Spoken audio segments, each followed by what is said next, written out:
बिस्मिल्लाहिर्रहमानिर्रहीम। अस्सलामु अलैकुम वरहमतुल्लाहि वबरकातुहू। नहमदुहु व नुसल्ली अला रसूलिहिल करीम। अम्मा बाद। आलम बरज़ख की हकीकत क्या है?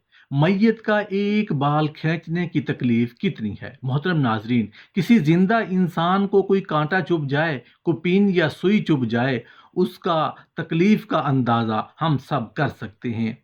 इसी तरह किसी जिंदा इंसान के जिस्म के किसी हिस्से से कोई बाल नोच लिया जाए, खींच लिया जाए, तो कितनी तकलीफ हो सकती है, उसका अंदाज़ा भी हम सब कर सकते हैं। लेकिन आज की इस वीडियो में बताया जाएगा कि किसी मैयत या किसी मुर्दा इंसान के जिस्म से जब फरिश्ते सिर्फ एक बाल नोचते हैं, खींचते हैं, तो उस मुर्दा या मैयत को कितनी तकलीफ होती है। जानने के लिए वीडियो को आखिर तक ज़रूर देखिएगा। मोहतरम नाजरीन, पहले तो हमें ये मालूम होना चाहिए कि मौत नाम है अल्लाह के उस हुक्म का जो उसने इजाज़त हयात दी थी, उसके ख़त्म होने का।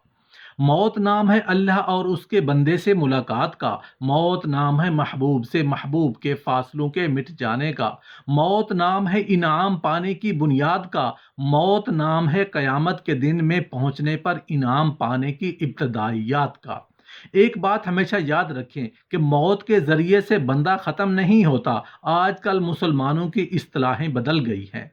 मुसलमान की मैयत को हम कहते हैं डेड बॉडी। हम कहते हैं कि फ़लाँ इंसान एक्सपायर हो गया। डेड का मतलब ख़त्म, एक्सपायर का मतलब बिल्कुल सिरे से किसी फ़ायदे की कोई चीज़ नहीं है। याद रखिए, मुसलमान मरने के बाद डेड नहीं होता, मुसलमान मरने के बाद एक्सपायर नहीं होता। मुसलमान की ज़िंदगी की इब्तदा होती है। मुसलमान जिस वक्त फौत होता है तो फौत होना इंतकाल होना कहलाता है। जब मरता है तो वो इंतकाल करता है। हमने कई जगहों से इंतकाल किया है। इंतकाल से मुराद मुंतकिल होना। शुरू में हम सब जो आज दुनिया में मौजूद हैं, सब के सब आलम अरवाह के अंदर थे। उसके बाद हम बाप की पीठ के आलम के अंदर आए, फिर हम रहम मदर में आए, उसके बाद आलम दुनिया में हमारा इंतकाल हुआ, फिर हम आलम दुनिया के अंदर हम फल फूल कर जवान बूढ़े होकर आलम बरज़ख यानी कब्र के आलम में इंतकाल कर जाते हैं। फिर कब्र से हम मैदान महशर की तरफ इंतकाल कर जाएंगे।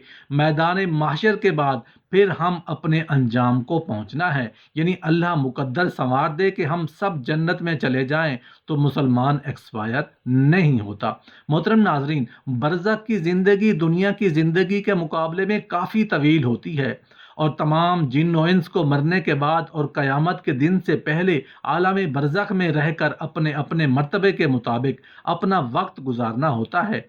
जैसा कि सूरतुल मोमिनून में इरशाद फरमाया है, और उनके आगे एक आड़ है उस दिन तक जिस दिन में ये लोग उठाए जाएंगे।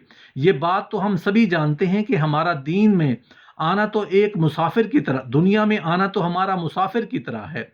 जिस तरह एक मुसाफिर किसी जगह कुछ वक्त गुजारने के बाद अपनी असल मंजिल की तरफ चला पड़ता है, इसी तरह हमें भी एक दिन अपने घर यानी अपनी असली मंजिल की तरफ जाना है। मरने के बाद इंसान की रूह अपने मादी जिस्म को छोड़कर एक ऐसे मुकाम की तरफ सफ़र करती है जिसे आलम बरज़ख कहते हैं। लफ्ज़ बरज़ख का मतलब पर्दा, यानी दुनिया और आखिरत से हटकर या उनसे छुपी हुई एक अलग ही दुनिया है। उस बरज़ख के आगे भी दो मकाम है। एक का नाम इल्लियीन है जिसमें नेक रूहों को रखा जाता है, और दूसरी का नाम सिज्जीन जिसमें बदकार और काफिर लोगों को रखा जाता है। तमाम रूहें क़यामत के दिन तक यहीं पड़ी रहेंगी और फिर क़यामत के दिन अपने हिसाब किताब के बाद अपने असल मकाम यानी जन्नत या दोज़ख में दाखिल होंगी।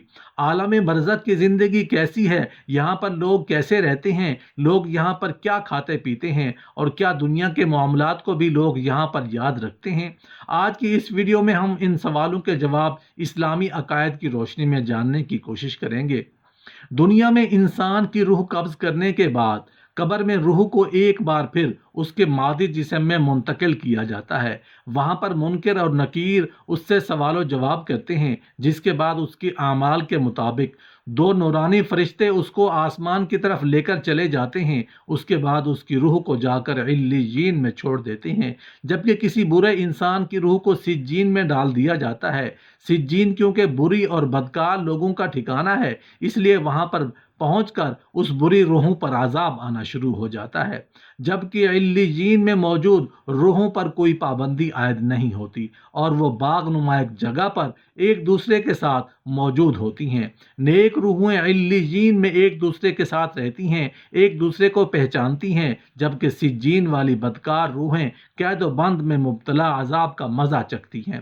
علیجین میں موجود روحیں ایک دوسرے کو دیکھ کر خوش ہوتی ہیں اور ایک دوسرے سے باتیں کرتی ہیں اور دنیا کے حالات کو یاد کرتی ہیں جو وقت انہوں نے دنیا میں گزارا، اور نئی آنے والی روحوں سے اپنے پیارے رشتہ داروں کی خبر بھی لیتی ہیں کہ فلاں میرا رشتہ دار دنیا میں کس حال میں ہے۔ اگر نئی آنے والی روح یہ کہے کہ تمہارا فلاں رشتہ دار تو کب کا مر چکا ہے مگر وہ جہاں علیجین میں نہیں پہنچا، تو یہ نیک روح سمجھ جاتی ہیں کہ اس کو سجین میں بھیج دیا گیا ہوگا۔ نیک روحیں اپنے رشتہ داروں کا انتظار بالکل ایسے ہی کرتی ہیں جیسے کوئی اپنے گھر سے دور اپنے گھر والوں سے ملنے کا انتظار کرتا ہے۔ اس کے علاوہ علیجین میں نیک لوگوں کے علاوہ انبیاء کرام، شہداء اور صدیقین کی روحیں بھی ایک دوسرے کے ساتھ مل کر باتیں کرتی ہیں۔ حسن بن عمران رحمۃ اللہ علیہ فرماتے ہیں کہ موت آروں سے، چیروں سے اور ہانڈیوں میں پکانے سے زیادہ تکلیف دہ ہے۔ اگر میت کے ایک بال کی تکلیف تمام اہل دنیا پر ڈال دی جائے تو اس سے وہ اس قدر تکلیف محسوس کریں کہ ان کو کھانے اور پینے کا خیال نہ رہے۔ حضرت عائشہ صدیقہ رضی اللہ عنہ سے روایت ہے کہ رسول اللہ صلی اللہ علیہ وآلہ وسلم کے وصال کے وقت آپ نے سورۃ النساء کی آیت نمبر 69 کی تلاوت فرمائی، جس کا ترجمہ کچھ یوں ہے کہ جو لوگ خدا اور اس کے رسول کی اطاعت کرتے ہیں وہ قیامت کے دن ان لوگوں کے ساتھ ہوں گے جن پر اللہ تعالیٰ نے بڑا ہی فضل کیا، یعنی انبیاء کرام، شہید، صدیق اور نیک لوگ، اور ان لوگوں کی رفاقت بڑی ہی خوب ہے۔ اس آیت مبارکہ میں ہمیں یہ یقین ہو گیا کہ مرنے کے بعد نیک روحیں اپنے قریبی رشتہ داروں سے ملاقات کریں گی، اور وہ لوگ علیجین میں ایک دوسرے کے منتظر بھی رہتے ہیں۔ جب رسول اللہ صلی اللہ علیہ وآلہ وسلم بھی دنیا سے رخصت ہونے لگے تو آپ کی بھی خواہش تھی کہ آپ اپنے پیاروں کو اگلے عالم میں مل سکیں اور ان سے ملاقات کر سکیں۔ اسی طرح حضرت یوسف علیہ السلام اپنے والد حضرت یعقوب علیہ السلام کے وصال کے بعد ملنے کے لیے کتنے بے چین ہوں گے، اور آپ کے والد حضرت یعقوب علیہ السلام عالم برزخ میں آپ کے کتنے بے صبری سے منتظر ہوں گے۔ آپ صلی اللہ علیہ وآلہ وسلم نے حضرت فاطمہ رضی اللہ عنہ سے فرمایا تھا کہ میرے وصال کے بعد جو نیک روح سب سے پہلے مجھ سے ملے گی وہ فاطمہ تم ہی ہوگی، اور بالکل ایسا ہی ہوا۔ جب آپ صلی اللہ علیہ وسلم کے وصال کے 4 یا 6 مہینے کے بعد حضرت فاطمہ رضی اللہ عنہا کا انتقال ہو گیا اور پھر انہوں نے اپنے والد سے ملاقات کی، حسن بن علی رضی اللہ عنہ کا ایک مکان کے دروازے پر گزر ہوا تو آپ نے فرمایا یہ مکان ایک وقت میں گویا تھا، اب کیا بات ہے کہ میں اسے خاموش دیکھتا ہوں، یعنی پہلے اس میں سے آدمیوں کی آوازیں آتی تھیں اور اب کسی کی آواز نہیں آتی۔ تو دروازے کے پیچھے سے ایک عورت نے جواب دیا کہ اس کے رہن والے یتیم اور بیوہ ہو گئے، یعنی صاحب خانہ کا انتقال ہو گیا اور چہل پہل ختم ہو گئی۔ یہ سن کر امام حسن رضی اللہ عنہ اتنے روئے کہ آنسوں سے ریش مبارک تر ہو گئیں۔ چنانچہ نیک روحیں عالم برزخ کے اندر علیجین میں ایک دوسرے کو پہچانتی ہیں اور ایک دوسرے سے ملاقات بھی کرتی ہیں، نہ صرف اپنے رشتہ داروں کا نئی آنے والی روحوں سے حال احوال بھی پوچھتی ہیں بلکہ ان کی وہاں منتظر بھی رہتی ہیں۔